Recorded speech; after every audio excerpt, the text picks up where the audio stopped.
Hi guys, তোমরা সবাই কেমন আছো? নিশ্চয়ই ভালো আছো, আমিও ভালো আছি। তো দেখো, আবার একটা নতুন ব্লগ নিয়ে চলে আসলাম তোমাদের সামনে। তো দেখো, আমি নতুন মানে ফার্স্ট টাইম আমি এটা ট্রাই করছি। কি সাতপুরি বললো আমার বোন, আমি জানতাম না নামটা। তো সাতপুরি, তো মা এটা খুবই বানাতো, আমার খেতে খুবই ভালো লাগতো, খুব টেস্টি।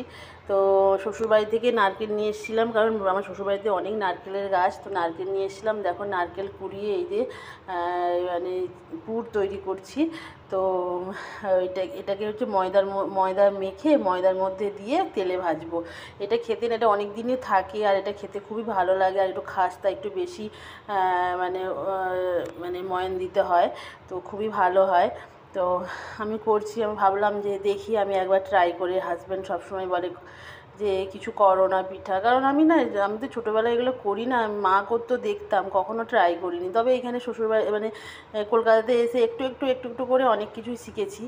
তো এই যে দেখো, এখন এই যে এই জলটা টেনে নিলে তারপরে এই দেখো বানিয়ে ফেলেছি। তবে একটা ভেজে দেখলাম যে কেমন, খেয়ে দেখলাম যে ভালোই হয়েছে, তখন তৈরি করছি, যে আবার তৈরি করব।